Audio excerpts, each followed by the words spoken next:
Hello everyone, मैं मोहन स्वागत करता हूं आप सभी लोगों का ऑनलाइन प्रेप में। जैसा कि आप लोगों की डिमांड आ रही थी कि सर सीटेट के प्रीवियस ईयर क्वेश्चन पेपर को सॉल्व करा दीजिए, तो फाइनली आप सभी लोग स्क्रीन पे देख सकते हैं कि आज के इस वीडियो में इस क्लास में हम लोग प्रीवियस ईयर क्वेश्चन पेपर को सॉल्व करेंगे और आपको मैं बताऊंगा कि कैसे आप कम समय में अपने एग्जाम में आए हुए क्वेश्चन को सॉल्व कर पाएंगे। क्वेश्चन बाइलिंगुअल होंगे तो आप सभी लोगों को कोई भी किसी भी प्रकार की प्रॉब्लम नहीं आएगी समझने में। साथ ही साथ आपको बता दें कि चैनल पे अगर आप नए हो तो चैनल को सब्सक्राइब करके बेल आइकन जरूर प्रेस कर लीजिएगा, क्योंकि हम लोग ढेर सारे पोर्शन के प्रीवियस ईयर क्वेश्चन पेपर को सॉल्व करने वाले हैं। तो बिना किसी देरी के आप देख सकते हैं टॉपिक है चाइल्ड डेवलपमेंट एंड पेडागोजी। ये सीडीपी के पोर्शन को हम लोग देखने वाले हैं, जिसमें टोटल आपके 30 क्वेश्चन पूछे जाते हैं और ये पेपर है 2021 का, जब आपके बदलाव हुए थे, यानी सीटेट के सिलेबस में पैटर्न में थोड़ा बदलाव हुआ था क्वेश्चन में। तो उस टाइप के क्वेश्चन को देखना बहुत इंपॉर्टेंट है और ये सेशन बहुत ही इंटरेस्टिंग होगा, बस आपको इन तक बने रहना है। क्वेश्चन नंबर 1 आपके स्क्रीन पे है, देखिए। After getting hurt during a play activity, Rohan started crying. Seeing this his father responded, don't behave like girls, boys don't cry, this statement by the father. Hindi में आप देखिए एक सिचुएशन दी गई है कि एक खेल क्रिया के दौरान या खेलने के दौरान चोट लगने पर रोहन रोने लगा और यह देखकर उसके पिता ने कहा, लड़कियों की तरह व्यवहार न करो, लड़के रोते नहीं हैं। पिता का यह कथन क्या दर्शाता है, यही आपको बताना है। बहुत इंटरेस्टिंग क्वेश्चन है, बस आपको मैं बताऊंगा कि किस तरीके से जहां पर डिफिकल्टीज होंगी आप कैसे क्वेश्चन को सॉल्व कर पाएंगे। आप खुद सोचिए कि अगर कोई इस तरीके का स्टेटमेंट देता है, इसका मतलब है कि बॉयज, लड़कियों का नाम लिया गया, फिर लड़कों को कहा गया नहीं रोते हैं। या यहाँ पे ये भी स्टेटमेंट हो सकता है कि मर्द को दर्द नहीं होता। ऐसे कई स्टेटमेंट हैं जो कि किस किस चीज को दर्शाते हैं। वो यहाँ पे आप ऑप्शन देख लीजिए। रेड्यूस जेंडर बायसनेस, क्या ये लैंगिक भेदभाव को कम करता है? बिल्कुल नहीं, ये बढ़ा रहा है। ऑपोजिट है। लैंगिक समानता को बढ़ावा देता है? बिल्कुल नहीं, जब समानता को बढ़ावा तब देता जब बच्चे नहीं रोते हैं या कुछ इस तरीके से होता है। लेकिन यहाँ पे स्पेसिफिक गर्ल्स और बॉयज की बात कर दी गई, तो ये दर्शा रहा है लैंगिक रूढ़िवादिता को दर्शा रहा है। It means reflects gender stereotype, कि जब आप कहते हो कि ये रूढ़िवादी विचारधारा है, ये मानना कि बच्चे या लड़के नहीं रोते हैं इस तरीके से। तो राइट आंसर क्या हो जाएगा? ऑप्शन फर्स्ट हो जाएगा। अगला क्वेश्चन आप लोगों के स्क्रीन पे आप लोग आंसर भी कर दे सकते हैं साथ ही साथ। इन ए प्रोग्रेसिव क्लासरूम, एक प्रगतिशील कक्षा में डैश। अब ये प्रगतिशील कक्षा में क्या होना चाहिए, किस तरीके से होना चाहिए, ये सब कुछ डिपेंड करेगा जब आप इन ऑप्शंस को देखेंगे। ऑप्शन देखिए। अध्यापक को अटल पाठ्यक्रम का पालन करना चाहिए। आप हिंदी इंग्लिश में जो प्रेफर करते हैं उसको पढ़ लेंगे आप लोग। ए teacher should fixed follow fixed curriculum, जहां पर भी फिक्स्ड की बात आएगी ये नेगेटिव टर्म को शो करेगा। प्रोग्रेसिव का मतलब होगा पॉजिटिव, और ये नेगेटिव जहां पर फिक्स्ड की बात आ गई तो ऐसा नहीं है कि फिक्स्ड फॉलो करेगा। The emphasises should be on competition among students, विद्यार्थियों में प्रतिस्पर्धा पर बल देना चाहिए। अब ये तो सही बात है, लेकिन प्रगतिशील कक्षा में क्या होना चाहिए हमें उसके बारे में बताना है। अगला है देखिए, ज्ञान की संरचना के लिए प्रचुर मौके प्रदान करने चाहिए या विद्यार्थियों को उनके अकादमिक अंकों के आधार पर नामांकित करना चाहिए, यानी student should be labelled on the basis of their academic scores. तो ऐसा बिल्कुल नहीं है। अब बचता है सेकंड और थर्ड। अब आप कैसे ऑप्शन करेंगे, यानी कैसे एग्जाम में जब इस टाइप के क्वेश्चन आते हैं, लगता है दोनों सही है तो उसमें सही तो एक ही होगा। राइट आंसर इसका आप इस तरीके से देखेंगे कि यहाँ पे प्रतिस्पर्धा पर बल देना चाहिए, तो क्या वो प्रगतिशील कक्षा हो जाएगी? तो ऐसा बिल्कुल नहीं होगा। प्रगतिशील कक्षा तभी होगी जब आप ज्ञान की संरचना में, इट मीन्स जो कंस्ट्रक्शन ऑफ नॉलेज है, उसके लिए आप एम्पल अपॉर्चुनिटी, ढेर सारे मौके प्रदान करें बच्चों को बोलने के लिए, क्वेश्चन पूछने के लिए, आप उनको प्रोत्साहित करें और ढेर सारी एक्टिविटी कराएं। तो राइट आंसर ऑप्शन थर्ड होगा। इस तरीके से ही आप अगर क्वेश्चन को समझते हैं तो आपके लिए सीडीपी कोई टफ जैसी चीज नहीं रह जाएगी। अगला क्वेश्चन आप लोगों के स्क्रीन पे है, क्वेश्चन थर्ड है। After observing that students are struggling to proceed further on a ongoing activity, a teacher decided to provide cues and hint in the form of what, why, how। according to the लेव-वाइटगट्स्की जो इनकी theory है उसके according, this strategy of teacher will. Hindi में देखिए, एक गतिविधि है छात्रों को संघर्ष करते देख एक अध्यापिका बच्चों को संकेत और इशारे जैसे क्या, क्यों, कैसे, जैसे आप इसको समझेंगे ऐसे प्रदान करने का फैसला करती है। तो जो लेव वाइगोत्स्की की थियरी है के सिद्धांत के अनुसार अध्यापिका की ये योजना क्या कहलाएगी या किस प्रकार की? इसका मतलब जैसे हम लोग बचपन में जब रीडिंग करते हैं क्लास सेकंड थर्ड, अगर आपको याद होगा, किसी स्पेसिफिक टर्म में और वर्ड हमें प्रोनाउंस नहीं कर पाते हैं तो टीचर हिंट करती हैं। उस तरीके से ही अगर वो जो हिंट किया जाता है ड्यूरिंग रीडिंग, ड्यूरिंग किसी एक्टिविटी बच्चों के, उसको क्या कहेंगे? देखिए, अब वो क्या है, किस तरीके की योजना है? Demotivate the children to learn. क्या वो डीमोटिवेट का काम करता है अगर कोई ऐसा हिंट मिलता है हमें? तो बिल्कुल नहीं। और अगला देख लीजिए, छात्रों में प्रत्याहार निकास प्रवृत्ति पैदा होती है, तो ऐसा बिल्कुल नहीं। जहां पर भी देखिए नेगेटिव टर्म है, यहाँ पे अर्थहीन लिखा है, यहाँ पे अनुत्प्रेरित यानी डीमोटिवेट लिखा है, तो ये सब नेगेटिव टर्म है। लेकिन यहाँ पे पॉजिटिव चीज हो रही है। राइट आंसर ऑप्शन सेकेंड होगा, act as a scaffold for learning, यानी अधिगम के लिए पाड़ या आधारभूत संरचना का काम करेगी, यानी ये एक सपोर्ट, एक हिंट जो है उनके लिए सपोर्टिव होगा। तो राइट आंसर क्या हो जाएगा? सेकेंड हो जाएगा। अगला क्वेश्चन आप लोगों के स्क्रीन पे है, which of the following is correct in the context of socialization of children. Socialization का मतलब क्या होता है? जब एक बच्चा सोसाइटी में, जितनी भी सोसाइटी के आप कह सकते हो कि जो उसकी वैल्यूज हैं, जो भी रीति रिवाज हैं, जो भी कल्चर है, उसको फॉलो करता है, उसको सीखता है, वही सोशलाइजेशन कहलाता है, यानी समाजीकरण कहलाता है। तो आप हिंदी में देख सकते हैं, बच्चों में समाजीकरण के संदर्भ में निम्न में से कौन सा कथन सही है? अब समाजीकरण में कौन सा कथन सही है, उसके लिए हमें सारे ऑप्शन को पढ़ना होगा। आप इजिली पढ़ सकते हैं। देखिए, school is a secondary socialization agent and family is a primary socialization agent. पहला है कि विद्यालय जो है समाजीकरण का द्वितीय कारक है और परिवार समाजीकरण का प्रथम प्राथमिक या फर्स्ट या प्राइमरी एजेंट है। इसका मतलब क्या हुआ कि जो जब भी कोई बच्चा, जब भी कोई इंसान सबसे पहले जो भी चीजें सीखता है, चाहे वो अपना व्यवहार, चाहे वहां पे कल्चर, चाहे रीति रिवाज, कुछ भी सीख रहा है, वो पहले अपने परिवार से सीखता है, इसीलिए इसको प्राथमिक कहा जाता है। उसके बाद वो जाता है विद्यालय में, अब सोसाइटी में। तो ये द्वितीयक और तृतीयक कारक होते हैं। तो पहला सही दिख रहा है हमें। अगला देख लीजिए, यहाँ पे लिखा है school is a primary socialization agent, तो बिल्कुल नहीं। बच्चा पहले ही विद्यालय नहीं जाता है, वो पहले अपने परिवार में रहता है, तो ये होगा नहीं। समकक्षी समाजीकरण के प्राथमिक कारक हैं और परिवार समाजीकरण का द्वितीय कारक है, बिल्कुल नहीं। जब भी आपके बात आए कि प्रथम या प्राथमिक या प्राइमरी एजेंट कौन सा है सोशलाइजेशन का, तो वो होगा फैमिली। तो राइट आंसर ऑप्शन ए होगा। इस तरीके से आपको क्वेश्चन सॉल्व करने हैं। एक बहुत इंटरेस्टिंग क्वेश्चन है, theory of multiple intelligence emphasises that. बहु बुद्धि का सिद्धांत जोर देता है कि, बहु बुद्धि का सिद्धांत आपको वर्ड से ही लग रहा होगा, theory of multiple intelligence. Multiple intelligence का मतलब ही आप गेस कर पाएंगे, ऐसा थोड़ा सा अगर पढ़े होंगे, चाहे आप जहां से भी जब भी पढ़े होंगे, आपको ये चीजें आपके माइंड में स्ट्राइक करेंगी बार बार कि ये मल्टीपल इंटेलिजेंस का मतलब। आप ऑप्शन देख लीजिए, intelligence quotient IQ can be measured only by objective test. क्या आईक्यू लेवल सिर्फ ऑब्जेक्टिव टेस्ट से ही मापी जा सकती है? तो क्या ये सही है? बिल्कुल नहीं, बहुत सारे टेस्ट से आईक्यू लेवल मापा जा सकता है। Intelligence is the one domain ensure intelligence in the all other domain. ये एक एक आयाम में बुद्धिमत्ता अन्य सभी आयामों में बुद्धिमत्ता निर्धारित करती है, बिल्कुल नहीं। सिर्फ एक आयाम में निर्धारित नहीं होती है। बुद्धिमत्ता की विभिन्न दशाएं हैं और बुद्धिमत्ता में कोई व्यक्ति विभिन्नताएं नहीं होती हैं। There is no individual difference in intelligence. बिल्कुल होता है। सभी लोगों का जो आप कहते हैं ना, सभी लोगों की बुद्धि बराबर नहीं होती है। तो इस तरीके से आपने देखा, जब तीन ऑप्शन गलत हो गए तो राइट आंसर क्या हो जाएगा? ऑप्शन थर्ड हो जाएगा कि जो इंटेलिजेंस है उसके सेवरल फॉर्म्स होते हैं, और सेवरल का मतलब ही हो जाता है मल्टीपल। आप इस तरीके से भी क्वेश्चन को गेस कर सकते हैं। अगला क्वेश्चन आप लोगों के स्क्रीन पे है, according to the Lawrence Kohlberg theory performing an act and doing something because other approves it represent dash stage of morality.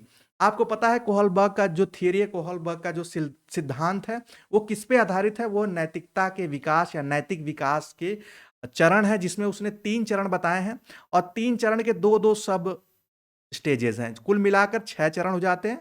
प्रमुख 3 हैं जिनमें आप नाम आपको याद होगा, पूर्व परंपरागत, परंपरागत और उत्तर परंपरागत या पश्चिम परंपरागत, और उसके 6 हो जाते हैं। यहाँ पे कहा गया है कि किसी कार्य को इसलिए करना क्योंकि दूसरे इसे स्वीकृति देते हैं। जैसे सोसाइटी में हम लोग बहुत सारे काम, जैसे पैर छूना, मंदिर जाना, पूजा करना, या कुछ भी कुछ इस तरीके से चीज़ें जो हम रिस्पेक्ट करना, या अ, आगे जैसे आप ढेर सारे कल्चर आपको पता होगा, हम लोग इसलिए करते हैं कि हमारे फैमिली में हमें सिखाया गया रहता है कि इस तरीके से आपको ग्रीट करना है।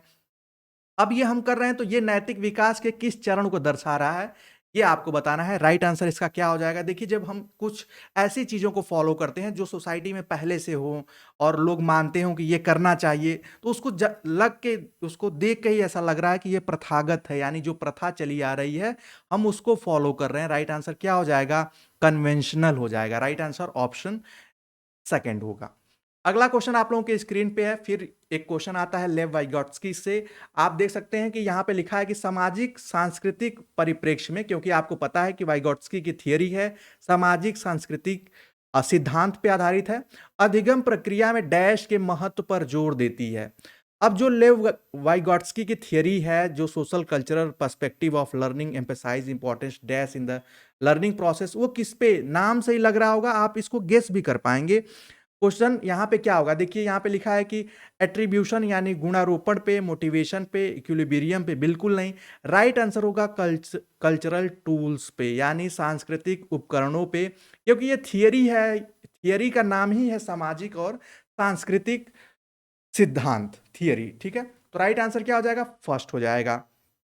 अगला क्वेश्चन आप लोगों के स्क्रीन पे है। In the theory of cognitive development Jean पियाजे explains cognitive structure in the term of.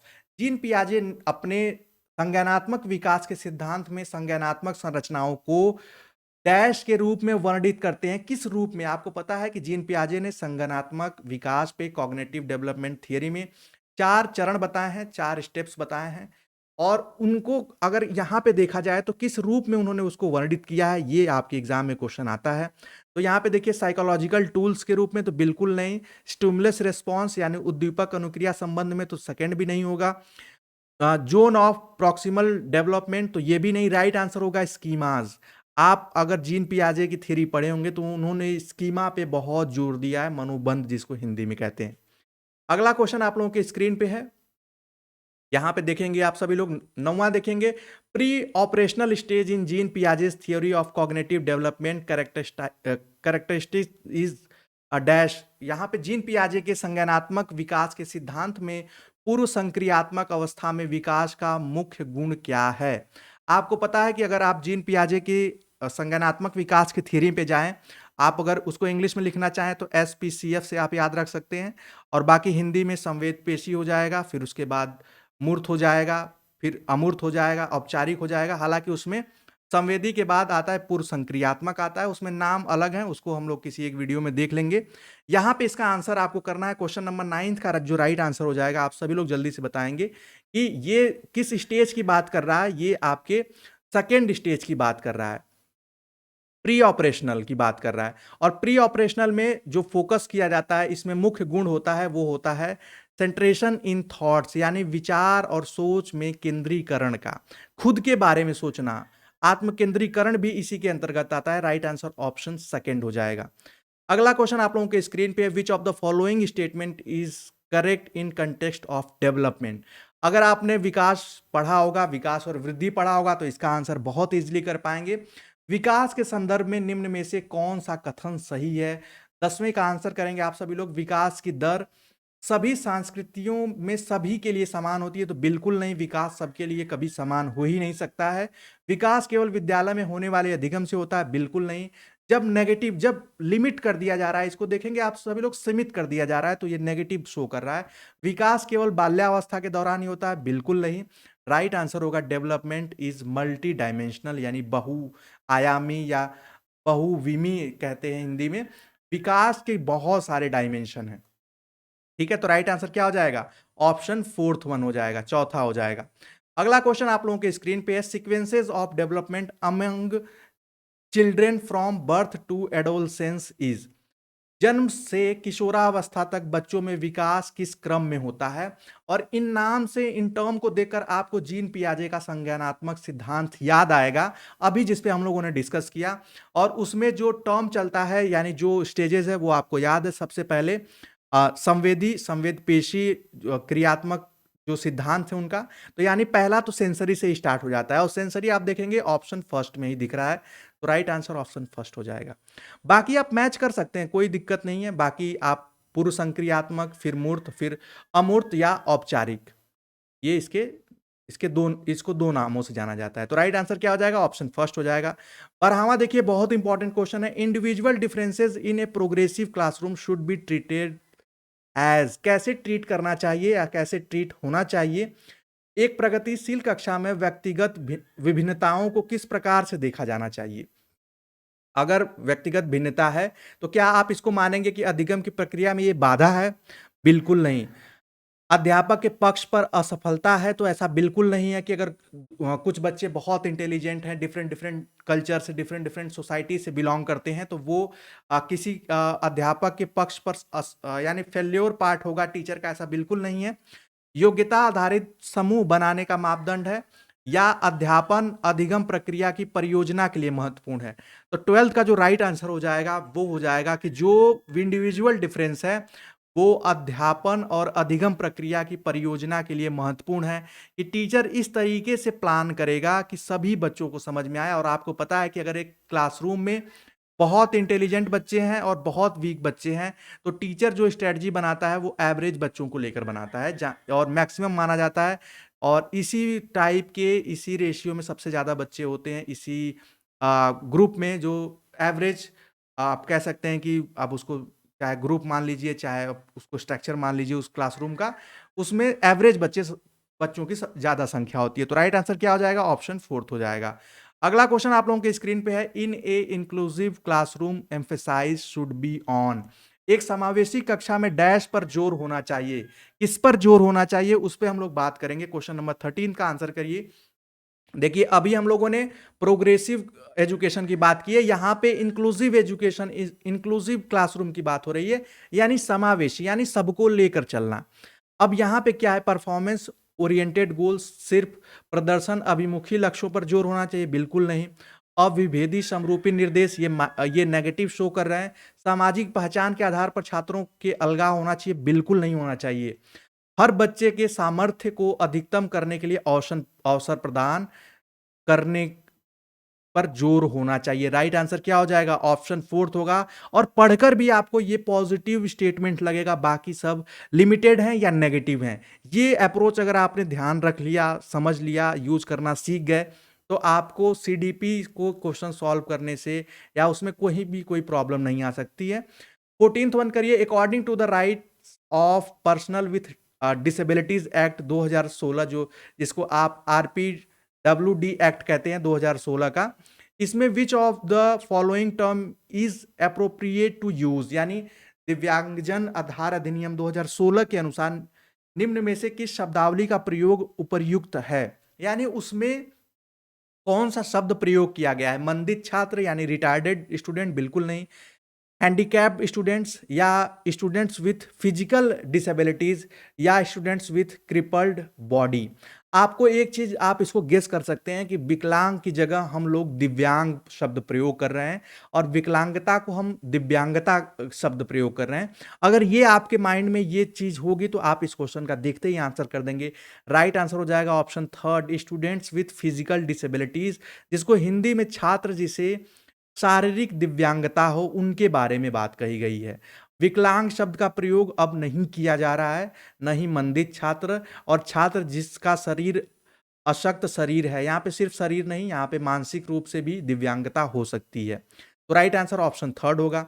15वां देखिए, in order to address the needs of students who are facing learning difficulties, a teacher should not, अधिगम कठिनाइयों से जूझते छात्रों की जरूरत को संबोधित करने के लिए एक अध्यापक को क्या नहीं करना चाहिए? अगर बच्चे जल्दी इजीली नहीं सीख पा रहे हैं या सीखने में उनको प्रॉब्लम हो रही है, तो एक अध्यापक को क्या नहीं करना चाहिए? देखिए, ऑप्शन फर्स्ट देखिए, ये तो सही बात है, use multiple audio visual aids use कर सकता है कि उनको सिखाने के लिए, लेकिन हमसे नहीं पूछा और नहीं पहले से अंडरलाइन है।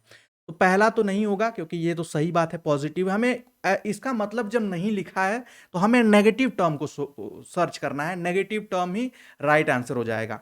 अगला देखिए, संरचनात्मक शिक्षा शास्त्री उपागमों का इस्तेमाल करना चाहिए, बिल्कुल सही बात है। व्यक्तिगत शैक्षिक योजना बनाना, थर्ड देख लीजिए। और फोर्थ हो जाएगा शिक्षा शास्त्र और आकलन की जटिल संरचनाओं का प्रयोग करना। तो राइट आंसर क्या हो जाएगा, क्या नहीं प्रयोग करना चाहिए, तो जटिल संरचनाओं का प्रयोग नहीं करना चाहिए, यानी practice rigid structure for pedagogy and assessment, यानी इतना कोई डिफिकल्ट एग्जाम या डिफिकल्ट मेथड का यूज नहीं करना चाहिए पढ़ाने में। तो राइट आंसर ऑप्शन फोर्थ हो जाएगा। अगला क्वेश्चन आप लोगों के स्क्रीन पे बहुत इंपॉर्टेंट है, अगर आपने सृजनात्मक या क्रिएटिविटी का चैप्टर पढ़ा होगा। यहाँ पे देखिए लिखा है कि dash is the primary identification feature of creativity, और सृजनात्मकता की पहचान का प्रमुख लक्षण क्या है। क्वेश्चन नंबर 16 का आंसर आप लोग बताएंगे। और यहाँ पे क्रिएटिविटी का मतलब ही होता है कि आप खूब हाइपर एक्टिविटी, देखिए ऑप्शन में आपको कंफ्यूज कैसे करेगा। लो कंप्रीहेंशन यानी कम परिज्ञानता और बोधगम्यता बिल्कुल आइडेंटिफिकेशन नहीं है क्रिएटिविटी का।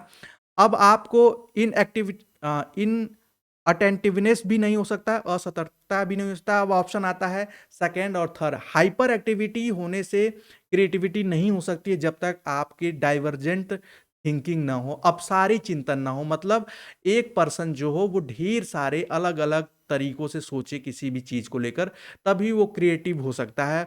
और वो क्रिएटिव बच्चे आपको पता ही है कि वो बहुत सारी अच्छी अच्छी चीजें करते हैं और ढेर सारी एक्टिविटीज भी कराई जाती हैं। 17वां क्वेश्चन आप लोगों के स्क्रीन पे है। In order to address learner from diverse backgrounds a teacher should, विविध पृष्ठभूमियों के अधिगमकर्ता को संबोधित करने हेतु एक अध्यापक को क्या करना चाहिए अगर बच्चे विविध पृष्ठभूमि से या डिफरेंट डिफरेंट बैकग्राउंड से आए हैं। क्वेश्चन नंबर 17 का आंसर करिए। आप विविधता संबंधित मुद्दों पर बातचीत टालनी चाहिए, बिल्कुल नहीं कि ऐसा विविध क्षेत्रों से है तो वो बात ही आप टाल दें, ऐसा आप नहीं करेंगे। सभी के लिए मानकीकृत आंकलनों का इस्तेमाल करना चाहिए या ऐसे कथनों का इस्तेमाल करना चाहिए जो नकारात्मक रूढ़िबद्ध धारणाओं को मजबूत करें, ऐसा बिल्कुल नहीं करना चाहिए। राइट आंसर क्या हो जाएगा, सेकंड हो जाएगा। विविध विन्यासों से उदाहरण लेना चाहिए, यानी draw examples from diverse settings, यानी ऐसे एग्जांपल्स लेना चाहिए जिसमें, जैसे हमारे कहते हैं आप भारत में आप देखते हैं विभिन्न धर्म है, तो उसमें कहा जाता है कि विभिन्नता में एकता है, इस तरीके के जो शब्द आप प्रयोग करते हैं, इसी तरीके की एग्जाम्पल उनको भी वहां पर प्रस्तुत करना चाहिए। तो इसका सेकंड हो जाएगा। अगला क्वेश्चन देखिए, problem solving ability can be facilitated by, समस्या समाधान क्षमताओं को किस प्रकार सुसाध्य किया जा सकता है। तो इसका आंसर करेंगे क्वेश्चन नंबर 18 का आप लोगों के स्क्रीन पे है, बहुत इंपॉर्टेंट क्वेश्चन है। और समस्या समाधान क्षमता का मतलब हो कि बच्चों में समस्या देना फिर उसको समाधान कराना, ये जो क्षमता है इसको किस प्रकार से सुसाध्य किया जा सकता है। तो क्या लगातार अभ्यास और क्रियान्वयन पर जोर देकर, ऑप्शन फर्स्ट देख लेते हैं। समस्याओं को हल हेतु अटल प्रक्रिया के इस्तेमाल को बढ़ावा देकर, या समरूपों में इस्तेमाल को बढ़ावा देकर, या विद्यार्थियों में डर की भावना पैदा कर कर। तो डर और इस तरीके से चीजें जो भी जब भी आपके ऑप्शन में आएंगी तो आप पहले उसको हटा लेंगे। अब यहाँ पे क्या होगा कि इनकरेजिंग यूज ऑफ एनालॉगीज, यहाँ पे राइट आंसर थर्ड होगा कि जब आप लगातार अभ्यास कराएंगे वो उससे इफेक्टिव ज्यादा तब होगा जब उसी तरीके के और ढेर सारे एनालॉगीज, माना मतलब कि सेम सिचुएशन या सेम सब्जेक्ट के ही सेम टॉपिक्स के और भी डिफरेंट डिफरेंट चीजों को आप उसको प्रॉब्लम सॉल्व कराएंगे उस टॉपिक से, उस विषय से संबंधित, तो वो ज्यादा फैसिलिटेट होगा उनके लिए। तो राइट आंसर क्या हो जाएगा, ऑप्शन थर्ड हो जाएगा। 19th नंबर क्वेश्चन आप लोगों के स्क्रीन पे, motivation to learn can be sustained by, अधिगम अधिगम की अभिप्रेरणा को किस प्रकार कायम रखा जा सकता है। अगर हम चाहते हैं कि बच्चे मोटिवेट रहें हमेशा पढ़ने के लिए, सीखने के लिए, समझने के लिए, जानने के लिए, तो आप उनको किस तरीके से उसको सस्टेन रख सकते हैं उनके मोटिवेशन को, क्या पनिश कर कर, बिल्कुल नहीं। पनिशमेंट जहां भी आएगा वो हमेशा आप उसको हटा देंगे, 99% केस में उसका यूज नहीं होगा और नहीं वो कभी सही होगा वो option. Focusing on mastery oriented goals, प्रवीणता अभिमुखी लक्षणों पर जोर देंगे आप, या बच्चों को बहुत आसान क्रियाकलाप देकर आप उनके मोटिवेशन को बढ़ाएंगे, तो ऐसा शॉर्ट टाइम के लिए होगा, लेकिन लॉन्ग टाइम के लिए आप ये नहीं कर सकते हैं। फोकसिंग ऑन रोट मेमोराइजेशन, यंत्रवत याद करने पर जोर देंगे, तो बिल्कुल नहीं। यंत्रवत अगर बच्चों को रटाया जाए तो उससे कोई मोटिवेशन नहीं आता है। आपने यहां देखा कि इस क्वेश्चन में हम लोगों ने 3 ऑप्शन को देखा कि वो सही नहीं हो सकते हैं। इसका मतलब राइट आंसर क्या हो जाएगा? ऑप्शन सेकेंड हो जाएगा। इस तरीके से भी हमेशा आपको सही जवाब नहीं ढूंढना है। अगर आपको दिख रहा है कि 3 नहीं हो सकते हैं, तो जो बाकी है, जो बचा हुआ है, वही राइट आंसर होगा। 20वां प्रश्न है शेम, यानी शर्मिंदगी डैश लिखा है। अब शर्मिंदगी के बारे में जो कथन सही होगा उसको हम टिक करेंगे। देखिए लिखा है का संज्ञान से कोई संबंध नहीं है। क्या शर्मिंदगी से हमारे ब्रेन पे, हमारे मस्तिष्क पे कोई प्रभाव नहीं पड़ता है? तो ऐसा बिल्कुल नहीं, ये गलत होगा, पड़ता है। Can have negative impact on cognition, क्या शर्मिंदगी का संज्ञान पर नकारात्मक प्रभाव पड़ सकता है? इसको हम अभी कंसिडर कर रहे हैं। Is very effective to motivate the children to learn, क्या बच्चों को शर्मिंदा कर कर उनको आप मोटिवेट करते हैं बच्चों को सीखने के लिए? देखिए बच्चों को अधिगम हेतु अभिप्रेरित करने के लिए बहुत प्रभावशाली है, तो बिल्कुल नहीं है। शर्मिंदगी से वो नहीं सीखेगा, इस चीज का आप सभी लोग ध्यान रखेंगे। Should be generated frequently in teaching learning process, ये भेदभाव को अध्यापन प्रक्रिया में बारंबार पैदा करना चाहिए, बिल्कुल नहीं। राइट आंसर होगा ऑप्शन सी, शर्मिंदगी जो है ये संज्ञान पर नकारात्मक प्रभाव डालती है, डाल सकती है। तो राइट आंसर ऑप्शन सेकेंड होगा। शॉर्ट टाइम के लिए 1-2 बार के लिए तो सही होता है, लेकिन आप किसी को बार बार शर्मिंदा करेंगे तो उसके मेंटल हेल्थ पे वो इम्पैक्ट डालेगी चीजें। क्वेश्चन नंबर 21 करेंगे, विच of the following is the most effective mode of teaching learning, निम्न में से अध्यापन अधिगम का सबसे प्रभावशाली माध्यम कौन सा है? क्वेश्चन नंबर 21 का आंसर करेंगे आप सभी लोग, बहुत इंपॉर्टेंट है। सबसे प्रभावशाली, क्या रोट मेमोराइजेशन ऑफ कंसेप्ट, किसी चीज को रटना क्या सबसे प्रभावशाली है? तो बिल्कुल नहीं है। बिना विश्लेषण के अवलोकन करना, बिना ऑब्जर्वेशन के एनालिसिस कर लेना, बिना जाने सुने। इमिटेशन एंड रिपीटेशन, अनुकरण और नकल से दोहराना, क्या ये प्रभावशाली है? तो देखा आपने कि ये तीनों नहीं हो सकते हैं। इसका मतलब है ऑप्शन सेकेंड होगा, exploration of relationship between concept. जब हमें ये ढूंढ लेते हैं हम कि संकल्पना के बीच संबंध योजना, या आप ऐसे कह लीजिए जो हम पढ़ रहे हैं उसका हमारे डेली लाइफ से क्या रिलेशन है, या कैसे वो इम्पैक्ट डालता है, या उसका क्या यूज़ है। जब हम पढ़ाई के साथ साथ चीज़ों को, कंसेप्ट को समझने के साथ साथ उसके यूज़ को, यूटिलिटी को समझ लेते हैं, तो वही क्या कहलाता है? वो सबसे प्रभावशाली माध्यम कहलाता है। अगला क्वेश्चन आप लोगों के स्क्रीन पे है, ए teacher should analyse the various error made by students on A given task because, एक अध्यापिका को दिए गए किसी कार्यकलाप में छात्रों की विभिन्न त्रुटियों का विश्लेषण करना चाहिए। क्यों? क्योंकि आपको ये बताना है क्यों करना चाहिए। क्वेश्चन नंबर 22 का आंसर करेंगे आप सभी लोग कि इस आधार पर वो दंड की मात्रा निर्धारित कर सकती है। क्या वो इसलिए करेगी कि वो पता कर सके कि किसको कितनी पनिशमेंट देनी है? तो जहां पर भी पनिशमेंट वर्ड आएगा आप उसको पहले ही हटा लेंगे। ध्यान रखिएगा, ये बहुत इंपॉर्टेंट कंसेप्ट है सीडीपी के क्वेश्चन को सॉल्व करने के लिए। Understandings of error are meaningful in the teaching learning process, यानी त्रुटियों की समझ अध्यापन अधिगम प्रक्रिया के लिए अर्थपूर्ण होती है। या she can segregate those who made more errors in comparison to others, इसके आधार पर वो ज्यादा त्रुटि करने वाले छात्रों को दूसरे से अलग कर सकती है कि कौन ज्यादा त्रुटि कर रहा है। या learning is a solely based on correction of error, या अधिगम केवल त्रुटियों के शोधन पर निर्भर करता है? बिल्कुल नहीं। राइट आंसर होगा ऑप्शन सेकेंड, मोस्ट अप्रोप्रिएट लग रहा है कि त्रुटियों की समझ अधिगम और अध्यापन अधिगम प्रक्रिया के लिए अर्थपूर्ण है, कि ये समझा जाए कि वो गलती कहाँ कर रहे हैं और उस पर फिर ध्यान रखा जाए। तो राइट आंसर क्या हो जाएगा? सेकेंड वन हो जाएगा।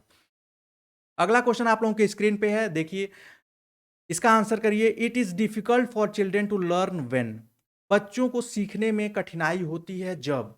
कब बच्चों में सीखने में कठिनाई हो सकती है? आप एक स्टूडेंट बनकर, स्टूडेंट के हैसियत से आप इसको सोचेंगे तो आंसर आपके सामने होगा। देखिए आप यहाँ पे देख सकते हैं, आप सभी लोग, सूचना अलग अलग टुकड़ों में प्रस्तुत की जाए तो क्या सीखने में कठिनाई होगी? अगला क्वेश्चन है, दे आर इंट्रिंसिकली मोटिवेटेड, जो आंतरिक रूप से अभिप्रेरित हों उनके लिए, या अधिगम सामाजिक संदर्भ में हो, या content is represented through multiple ways. अब आपको क्वेश्चन नंबर 23 का आंसर करना है। देखते हैं, आप लोग कमेंट कर रही हैं, मैं बाद में भी देख सकता हूँ आप लोगों के कमेंट। ये बहुत इंपॉर्टेंट क्वेश्चन है। यहाँ पे देखिए कि बच्चों को कब डिफिकल्टीज होगी सीखने में, यही आपको बताना है। बेसिकली बहुत सिंपल है। यहाँ पे हम क्या करेंगे, देखिए लिखा है content in represented through multiple ways. अगर बच्चों को विषय वस्तु को बहु रूपों में प्रस्तुत किया जाए तो कोई परेशानी नहीं होती है, ये भी सही दिख रहा है हमें। लर्निंग इज सोशली कंटेक्चुअलाइज्ड, यानी जो उनके संदर्भित या अधिगम सामाजिक संदर्भ में हो तो बहुत अच्छा होता है, उसमें भी सीखने में प्रॉब्लम नहीं होती है। आंतरिक रूप से मोटिवेटेड हो तो कोई दिक्कत नहीं है। दिक्कत तब होती है जब information is presented in disconnected chunks, यानी आप जब सूचना को अलग अलग टुकड़ों में प्रस्तुत करते हैं और उनमें रिलेशन नहीं दिखता है, तब बच्चों को सीखने में प्रॉब्लम होती है। यानी कोई चीज़ बता रहे हैं तो उसका पीछे की गई बातों से या पीछे के चैप्टर से, जैसे हम अगर चैप्टर अगर कोई टीचर चैप्टर थर्ड पढ़ा रहा है फॉर एग्जांपल, तो उसका चैप्टर सेकेंड या फर्स्ट से जरूर कुछ ना कुछ कनेक्शन हो, और इससे बच्चों को सीखने में आसानी होती है। अगर कनेक्शन नहीं होता है तो डिफिकल्टीज आती है। राइट आंसर ऑप्शन फर्स्ट हो जाएगा। 24वां प्रश्न है, best state of learning is, अधिगम की सर्वोत्तम अवस्था कौन सी है? क्वेश्चन नंबर 24 का आंसर आप सभी लोग बताएंगे। बहुत इंपॉर्टेंट क्वेश्चन है। देखिए इसको हम लोग कैसे करेंगे कि कौन सी सर्वोत्तम अवस्था हो सकती है, जब उच्च उत्तेजना हो, हाई अराउजल हो और हाई फियर हो, तब क्या अच्छी ये स्थिति होगी? बिल्कुल नहीं। जब उच्च, जहां पर भी भय की बात की जाएगी, डर की बात की जाएगी, वो उच्च सर्वोत्तम या बेटर स्टेट हो ही नहीं सकता है। और निम्न उत्तेजना उच्च भय ये भी नहीं हो सकता है। संतुलित उत्तेजना कोई भय नहीं, यही बेस्ट क्या मानी जाती है? बेस्ट स्टेट माना जाता है लर्निंग का। तो राइट आंसर ऑप्शन थर्ड हो जाएगा। और कोई उत्तेजना नहीं होगी तो लर्निंग हो ही नहीं सकती। उत्तेजना होनी चाहिए लेकिन कोई डर भय नहीं होना चाहिए बच्चों में, सीखने को लेकर, स्कूल को लेकर, टीचर को लेकर या क्लासरूम को लेकर। अब क्वेश्चन नंबर 25वां देखिए, अधिगम का संरचनात्मक विचार ये सुझाव देता है कि ज्ञान की संरचना में, आपको पता है कि अधिगम थ्योरीज में आपको तीन टाइप के जो विचार, तीन टाइप की थ्योरी देखने को मिलेगी, तीन टाइप के विचार देखने को मिलेंगे, व्यवहारवाद, संज्ञानवाद और संरचनावाद। और उसी में संरचना की बात की गई है, और वो ज्ञान की संरचना को क्या मानते हैं। क्वेश्चन नंबर 25 का जो राइट आंसर हो जाएगा वो हो जाएगा कि बच्चे सक्रिय भूमिका निभाते हैं। यानी यहां पर मेन जो सेंटर में रखा जाता है वो बच्चों को रखा जाता है, किसमें? और ये अधिगम का संरचनात्मक सुझाव देता है कि ज्ञान की संरचना में बच्चों की सक्रिय भूमिका निभाते हैं, बच्चों को सेंटर में रखना चाहिए। यहाँ पे लिखा है have no play have no role to play in, बच्चों की कोई भूमिका नहीं होती, ऐसा बिल्कुल नहीं है। शिक्षा में और अधिगम में बच्चों की महत्वपूर्ण भूमिका होती है, इसी को संरचनात्मक विचार मानता है। राइट आंसर ऑप्शन थर्ड हो जाएगा। अगला क्वेश्चन आप लोगों की स्क्रीन पे है, बहुत इंपॉर्टेंट है। क्वेश्चन नंबर 26 है, which of the following belief is good for learning, अधिगम के लिए निम्न में से कौन सी धारणा उपयुक्त है और वो सही भी है। यानी आपको ये बताना है कौन सी धारणा के साथ आपको लर्निंग करानी चाहिए अगर आप एक टीचर हैं। Ability is improvable, ability is fixed, यानी आपका योग्यता जो हो सुधार रहे हो, योग्यता अटल हो, प्रयासों में कोई फर्क नहीं पड़ता हो, या असफलता अनियंत्रित हो। तो अनियंत्रित असफलता की बात की गई है तो ये इसमें होगा नहीं। अगला आप देख लीजिए, प्रयासों में कोई फर्क नहीं पड़ता, ये भी गलत है। और योग्यता अटल हो नहीं सकती, एबिलिटी फिक्स्ड, और एबिलिटी हमेशा बढ़ती रहती है, इंप्रूव होती रहती है। तो राइट आंसर क्या हो जाएगा? ये एक अच्छा बिलीफ है कि बच्चे अगर कमजोर हों तो एक टीचर को ये मानना चाहिए, उसका एक बिलीफ होना चाहिए कि बच्चे अभी वीक हैं लेकिन धीरे धीरे उनमें इंप्रूव देखने को मिलेगा। 27वां क्वेश्चन आप लोग देखिए, निम्न में से कौन सी परिपाटी जो है विद्यार्थियों में संकल्पनात्मक समझ में बढ़ोतरी करने में सहायक है? क्वेश्चन नंबर 27 का आंसर करिए। देखिए कंपटीशन यहाँ पे लिखा है कि करने में सहायक है, विद्यार्थियों के संकल्पनात्मक, यहाँ पे किस चीज पे बात की जा रही है? कंसेप्चुअल अंडरस्टैंडिंग पे बात की जा रही है। तो कंपटीशन कंसेप्चुअल अंडरस्टैंडिंग को बढ़ा नहीं सकता है, टेक्स्ट बुक सेंटरिंग पेडागोजी भी नहीं, फ्रीक्वेंट एग्जामिनेशन भी नहीं, अन्वेषण और डायलॉग। जब आप बच्चों से बात करते हैं, एक दूसरे से बात करते हैं, वो खुद से चीज़ों को सर्च करते हैं, रिसर्च करते हैं, तब उनके अंदर कंसेप्चुअल अंडरस्टैंडिंग बढ़ती है। राइट आंसर ऑप्शन फोर्थ हो जाएगा। अगला क्वेश्चन आप लोगों के स्क्रीन पे है, बहुत इंपॉर्टेंट है। ड्यूरिंग ए टास्क, हिंदी में देख लेते हैं, एक कार्य के दौरान सायना स्वयं से बात कर रही है कि वह कार्य पर किस प्रकार प्रगति कर सकती है। लेव वाइगॉट्स्की की भाषा और चिंतन सोच के बारे में दिए गए विचारों के अनुसार ये इस तरह का व्यक्तिगत वाक यानी private speech is a sign of किसका क्या दर्शाता है। तो आपको बता दें, जब आप लेव वाइगॉट्स्की की थ्योरी पढ़े होंगे उसमें इस चीज को बहुत ही अच्छे से पढ़े होंगे कि जब यहाँ पे साइना जो है खुद से बात कर रही है, जैसे हम लोग कभी सोचते हैं ना कि कैसे लिखेंगे एग्जाम में या एग्जाम की तैयारी कहाँ से करें, जब आप खुद से बात करते हो ये सही है या वो सही है, ये सब कहलाता है सेल्फ रेगुलेशन पे। राइट आंसर क्या हो जाएगा? स्वयं नियमन हो जाएगा। आत्मकेंद्रिता जब होगा, जब आप खुद अपने बारे में सेंटर में रख के सोचें, ऐसा बच्चों में होता है यूजली, आप देखे होंगे। ये साइकोलॉजिकल डिसऑर्डर बिल्कुल नहीं है और ये कॉग्निटिव इमेच्योरिटी बिल्कुल नहीं। जब आप अपने से बात कर रहे हो, आत्म मंथन कर रहे हो, तो वो इमेच्योरिटी में नहीं आएगा। अगला क्वेश्चन आप लोगों की स्क्रीन पे, evaluation practices should aim at, मूल्यांकन पद्धतियों का लक्ष्य होना चाहिए। ये बहुत इंपॉर्टेंट क्वेश्चन है। क्वेश्चन नंबर 29 का आंसर करेंगे। बहुत ही इंटरेस्टिंग है क्वेश्चन नंबर 23। यहाँ पे देखिए, लेवलिंग ऑफ स्टूडेंट्स यानी विद्यार्थियों को नामांकित करना, या segregation of students for ability based group, या आइडेंटिफिकेशन या identifying students need and requirements, या identification of high achiever for the prize distribution. Evaluation पद्धति का लक्ष्य क्या होना चाहिए? इसका जो राइट आंसर हो जाएगा, आप जब इसको देखेंगे, इसको समझेंगे, तो विद्यार्थियों की ज़रूरतों एवं आवश्यकताओं की पहचान करना कि किस बच्चे को किस में वीकनेस है या क्या चीज़ पे ज़्यादा फोकस करना चाहिए। जैसे एक एग्ज़ाम लिया गया हाफ ईयरली का, उसमें रिजल्ट आया, किसी बच्चे के मैथ्स में कम मार्क्स आए और मान लीजिए साइंस में अच्छे मार्क्स आए, तो अब एक टीचर को ये देखना होगा कि साइंस में ये बच्चा इंटरेस्टेड है, ये कर ले रहा है, मैथ्स के लिए इस पे अलग से फोकस करना जरूरी है। ऐसा नहीं कि मूल्यांकन पुरस्कार के लिए होता है, बिल्कुल नहीं। और सिर्फ उनका लेबलिंग, स्टूडेंट्स को लेबल रैंकिंग देने के लिए नहीं होता है इवेल्युएशन। इवेल्युएशन का मतलब ये होता है जो भी कमियां हों वो पता हो सके। और इस सेशन का और सीडीपी का आखिरी क्वेश्चन आप लोगों की स्क्रीन पे है, individual differences in development of children can be attributed to, बच्चों के विकास की व्यक्तिगत विभिन्नताओं को किस प्रकार प्रतिरूपित किया जा सकता है। व्यक्तिगत भिन्नता को किस प्रकार से आप प्रतिरूपित कर सकते हैं कि व्यक्तिगत भिन्नता क्या है, इंडिविजुअल डिफरेंसेस क्या है, ये आप अपने बीएड में भी पढ़े होंगे, बहुत इंपॉर्टेंट है। क्या ये एक हेरिडिटी है, ये एक अनुवांशिकता का लक्षण है, या अनुवांशिकता से होती है, या एनवायरमेंट से होती है, या नहीं अनुवांशिकता और नहीं एनवायरमेंट। राइट आंसर आप सभी लोगों को पता है कि अनुवांशिकता एवं पर्यावरण की पारस्परिकता पर, यानी इन दोनों के मेल से होती है। इंडिविजुअल डिफरेंस यानी दो व्यक्ति अगर हैं तो वो दो व्यक्ति कभी भी एक समान नहीं हो सकते, क्योंकि उनके इन्वायरमेंट में, उनके, आप अगर वो ट्विंस भी हैं, जुड़वे भी हैं, तो उनमें जरूर कोई ना कोई अंतर होगा। यही कहलाता है दो व्यक्तियों के बीच के अंतर को ही इंडिविजुअल डिफरेंस कहते हैं। अगर इस तरीके से आप क्वेश्चन को सॉल्व करना सीख लेते हैं, जान लेते हैं, तो आपको 30 आउट ऑफ 30 लाने से कोई रोक नहीं सकता है। चाहे आप सी टेट दे रहे हो या यूपी टेट देने वाले हो, या कोई भी एग्जाम जो टीचिंग से रिलेटेड हो। आई होप आज के सेशन में आप लोगों को बहुत कुछ जानने, सुनने, सीखने को मिला होगा। ऐसी और भी क्लासेस आप लोगों को ऑनलाइन प्रेप में मिलेगी, तो ऑनलाइन प्रेप को सब्सक्राइब कर लें। ये पीडीएफ चाहिए होगा तो आप सभी लोग कमेंट करेंगे, आपको बता दिया जाएगा कहाँ मिलेगा। आई होप आज का सेशन आप लोगों ने एंजॉय किया होगा। मिलेंगे नेक्स्ट वीडियो में, तब तक के लिए bye bye, take care and keep watching.